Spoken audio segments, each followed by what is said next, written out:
মৰমৰ ছাত্ৰ ছাত্ৰীসকল, তোমালোকক মই আজি পাঠ নং 6 পঢ়াম। ভালকৈ মনোযোগেৰে শুনিবা আৰু নিজেও পঢ়িবলৈ চেষ্টা কৰিবা। এতিয়া আমি পঢ়িম বৈজ্ঞানিক মানসিকতা আৰু আমাৰ সমাজ। এই পেৰাগ্ৰাফটো চোৱা।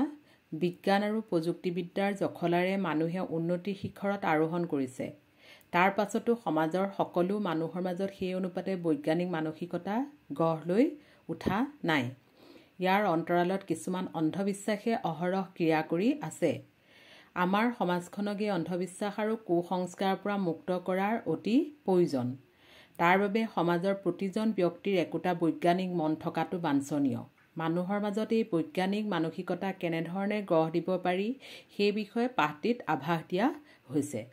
এতিয়া এই পাঠটোৰ জৰিয়তে আমি অন্ধবিশ্বাসবিলাক কেনেকৈ দূৰ কৰিব পাৰোঁ, কুসংস্কাৰবিলাক কেনেকৈ আঁতৰ কৰিব পাৰোঁ সেইবিলাক বিষয়ে এই পাঠটোৰ জৰিয়তে তোমালোকে বুজি পাবা।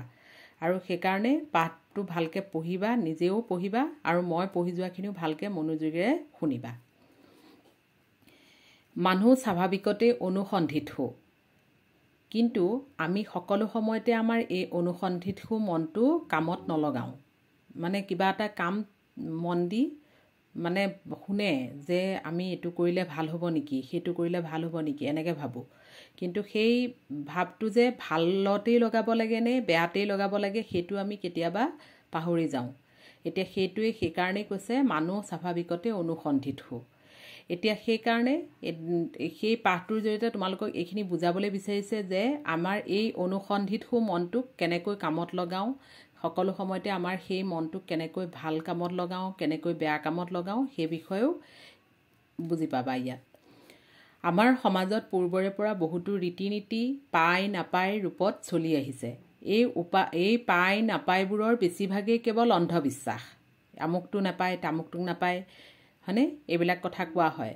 আৰু কুসংস্কাৰ, হয়নে, অন্ধবিশ্বাস আৰু কুসংস্কাৰ। অন্ধবিশ্বাসবিলাক আমি যিবিলাক মানে আমি বিশ্বাস কৰিব নালাগে সেইবিলাক বিশ্বাস কৰোঁ। কুসংস্কাৰ যোনবিলাক কুপ্ৰবৃত্তি, কু অভ্যাস, কথা বতৰা, বেয়া কথা বতৰাবিলাক সেইবিলাক কেতিয়াবা বিশ্বাস কৰোঁ, হয়নে।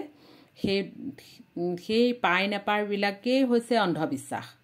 আমুকটো নাপায়, তামুকটো নাপায়। কেতিয়াবা চাবাচোন কিছুমানে তাবিজৰ ওপৰত বিশ্বাস কৰে, কিছুমানে মন্ত্ৰৰ ওপৰত বিশ্বাস কৰে। হয়, কিছুমানৰ ফলিয়াই, কিন্তু মানে সেইটো বিশ্বাস অবিশ্বাসৰ ওপৰত নিজৰো এটা কথা থাকে মানে। অৱশ্যে ইয়াৰ মাজত কিছুমান বৈজ্ঞানিক ভিত্তি থকা কথাও আছে। আনে কৈছে বাবেই গ্ৰহণ নকৰি আমি যদি আমাৰ অনুসন্ধিৎসু মনেৰে প্ৰতিটো কথা চালি জাৰি চাই কিয় পায় অথবা কিয় নাপায় চিন্তা কৰিহে সিদ্ধান্ত লওঁ, তেতিয়া আমাৰ এই বৈজ্ঞানিক মন থকাটো বুজাব। আমাৰ বৈজ্ঞানিক মনটোৱে শুদ্ধ বুলি দেখুৱাই দিয়া পথটোৱে যদি আমি আগুৱাই যাওঁ, সেয়া হ'ব আমাৰ বৈজ্ঞানিক মানসিকতা। এতিয়া বৈজ্ঞানিক মনটো থাকিলে আমি বৈজ্ঞানিক মনটোৱে যদি শুদ্ধ বুলি আমি আগুৱাই যাব পাৰোঁ, সেইটোৱে হৈছে বৈজ্ঞানিক মানসিকতা বুলি কোৱা হয়। এতিয়া তুমি অন্ধবিশ্বাস কুসংস্কাৰবিলাক যদি তুমি নিজৰ মনত লৈ লৈছা, তেতিয়া আগবাঢ়ি যাব কেতিয়াও নোৱাৰা। পুৰণি বহুতো ৰীতি নীতিৰ সৈতে অৱশ্যে বৈজ্ঞানিক কাৰণো জড়িত হৈ আছে। উদাহৰণস্বৰূপে পূৰ্বতে বাহিৰত ফুৰি চাকি অহাৰ পাছত পাকঘৰত সোমাবলৈ দিয়া হোৱা নাছিল। এইটো কিন্তু কুসংস্কাৰ নহয়, ইয়াৰ বৈজ্ঞানিক ভিত্তি আছে। বাহিৰত পিন্ধা সাজবোৰত ধূলিমাকতিকে আদি কৰি বিভিন্ন বীজাণু লাগি আহিব পাৰে। গতিকে সেয়া সলাই চাফ চিকুণকৈ পাকঘৰত সোমোৱাটোহে স্বাস্থ্যসন্মত, হয়নে। এতিয়া লেতেৰা পেতেৰাকৈ বাহিৰৰ পৰা অহা হয়, হয়নে, ধূলিমাকতি লাগি থাকে গাত, যিকোনো লেতেৰা হাতত লাগি থাকিব পাৰে, যিকোনো বস্তুটো হাতেৰে চোৱা হয়, সেইবিলাক ধুই মেলি চাফ চিকুণকৈহে পাকঘৰত সোমাব লাগে। একেযোৰ ড্ৰেছে পাকঘৰত সোমাব নালাগে। সেইটো এটা বিজ্ঞানসন্মত নিয়ম হয়। এইটো পূৰ্বৰে পৰা চলি অহা পৰম্পৰা আৰু ই বিজ্ঞানসন্মত, গতিকে ইয়াক দলিয়াই পেলাব নালাগে, হয়নে। এইবাৰ অন্য এটা উদাহৰণ লওঁ। এনেকুৱা বহুতো ৰীতি নীতিয়ে আমাৰ সমাজত এতিয়াও চলি আছে যিবোৰৰ কোনো বৈজ্ঞানিক ভিত্তি নাই, সম্পূৰ্ণ অবৈজ্ঞানিক। বিভিন্ন প্ৰচাৰ মাধ্যমত দেখা পোৱা এটা শিতান বা অনুষ্ঠান হৈছে ৰাশিফল। দৈনিক ৰাশিফলৰ মতে নিজৰ দিনটো পাৰ কৰাটো এটা অন্ধবিশ্বাসী মনৰ পৰিচায়কহে কথা। কোনোবাই ধেমালিতে কৈ দিয়া কিছুমান কথাও আমাৰ জীৱনত কেতিয়াবা মিলি যায়। গতিকে ভাল দিন বাৰ চাই কাম কৰাৰ কোনো যুক্তি নাই। অন্যহাতে পৰীক্ষা বা চাকৰিৰ সাক্ষাৎকাৰ দিবলৈ আমি যিকোনো বাৰতে ওলাই যাওঁ। গতিকে ৰাশিফলক আমাৰ ভাগ্য নিয়ন্ত্ৰণ কৰিবলৈ দিয়াটো বৈজ্ঞানিক মানসিকতা নহয়। এতিয়া আমি ৰাশিফলক বিশ্বাস কৰোঁ, আজিৰ দিনটোত আমাৰ কি ঘটিলে, হয়নে, আজি দিনটোত আমাৰ কি হ'ব, সেইবিলাক কথা যদি চাওঁ, আমাৰ সেইটো মনে নিবিচাৰে, মানে সেইটো আমি আজি আমুক হ'ব নেকি, আজি তামুক হ'ব নেকি, এনেকুৱা মনত এটা ভাৱ আহি থাকে। সেইটো বৈজ্ঞানিক মানসিকতা আচলতে নহয়। এনেকুৱা আৰু বহুতো উদাহৰণ দিব পৰা যায়। অন্ধবিশ্বাস আৰু কুসংস্কাৰে সমাজৰ বিস্তৰ ক্ষতি সাধন কৰে। এনে অন্ধবিশ্বাস আৰু কুসংস্কাৰবোৰৰ বিৰুদ্ধে সমাজৰ প্ৰত্যেকজন সচেতন ব্যক্তিয়ে মাত মতা উচিত। আজিকালিও বহু লোকে সৰ্পই দংশন কৰা ব্যক্তিক ডাক্তৰৰ ওচৰলৈ নিয়াৰ পৰিৱৰ্তে প্ৰথমতে বেজৰ ওচৰলৈহে নিবলৈ বিচাৰে, হয়নে, বেজে যে জাৰি দিয়ে, জাৰি দিলে ভাল হ'ব বুলি ভাবে, কিন্তু আচলতে সেইটো নহয়। আচলতে অতীজতে আমাৰ সমাজত অসুখ বিসুখ হ'লে বেজ বা বৈদ্যৰ ওচৰলৈ নিয়া প্ৰথা আছিল। বহুদিন এই ব্যৱস্থাৰ লগত থাকি অভ্যস্ত হোৱাৰ কাৰণে এতিয়াও কিবা এটা হ'লে গাঁৱলীয়া দৰৱ খামনে ডাক্তৰক দেখুৱাম এইলৈ আমাৰ মনটোক টনাজোৰা লাগি থাকে। বিখ্যাত কল্পকাহিনী লেখক আইজাক এছিমভে এষাৰ কথা কৈছিল, মানুহৰ জীৱনৰ পৰিতাপৰ কথাটো হ'ল যে জ্ঞানৰ তুলনাত আমাৰ সমাজৰ প্ৰজ্ঞা তেনেই তাকৰ।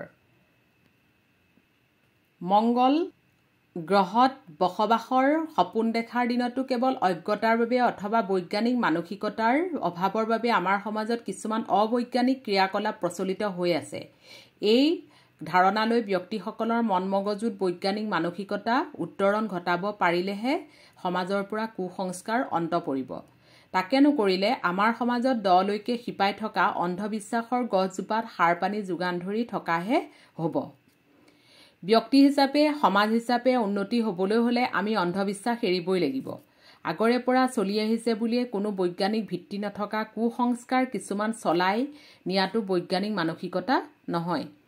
সমাজৰ প্ৰতিজন ব্যক্তিয়ে একোটা বৈজ্ঞানিক মনৰ অধিকাৰী হ'লেহে সামগ্ৰিকভাৱে সমাজখনৰো উন্নতি হ'ব। বৈজ্ঞানিক মানসিকতাৰ অধিকাৰী হ'বলৈ বিজ্ঞানত যে উচ্চ শিক্ষা গ্ৰহণ কৰিব লাগিব তেনে কথা নাই। নিৰক্ষৰ লোক এজনো বৈজ্ঞানিক মনৰ অধিকাৰী হ'ব পাৰে, মাত্ৰ তেওঁ থাকিব লাগিব প্ৰতিটো কথা বা ঘটনাৰ কাৰণবোৰ যুক্তিনিষ্ঠভাৱে ফঁহিয়াই চোৱাৰ একোটা মন। যুক্তিৰে সকলো কথা চালি জাৰি চাব লাগে। আগৰে পৰা চলি অহা বুলিয়ে অবৈজ্ঞানিক কথাবোৰ চলাই যাব নালাগে আৰু আগৰে পৰা চলি অহা যুক্তিপূৰ্ণ কথাবোৰ এৰি দিব নালাগে। আমি প্ৰায়ে ভাবোঁ বাকী মানুহবোৰহে অন্ধবিশ্বাসী, আমি নহয়।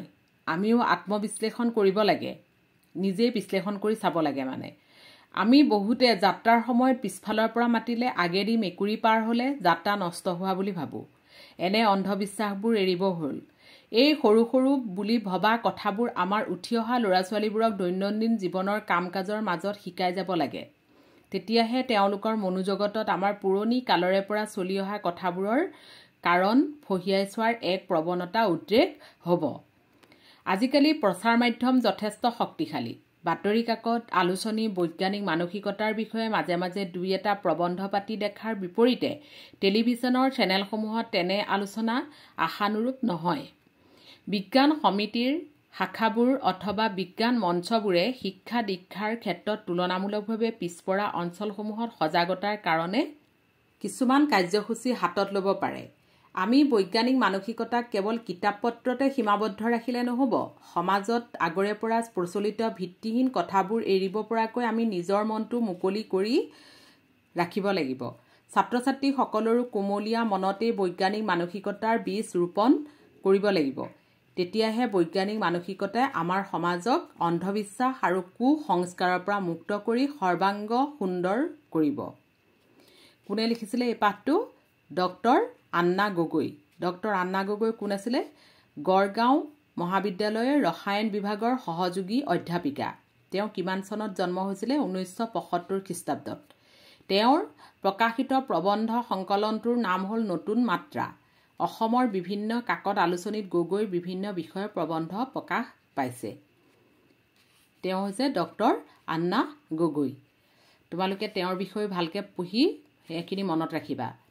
এতিয়া পাঠভিত্তিক প্ৰশ্নখিনিলৈ আমি নেক্সট ভিডিঅ'ত যাম এতিয়া তোমালোকক মই পাঠটো পঢ়ি শুনালোঁ তোমালোকে পাঠটো ভালকৈ পঢ়িবা আৰু যিখিনি নাজানা সেইখিনি মোক সুধিবা আজিলৈ সামৰিছোঁ আৰু সেকেন্ড ভিডিঅ'টোত এইটো মই এইখিনি পাঠভিত্তিক প্ৰশ্ন উত্তৰখিনি গোটেইখিনি দি দিম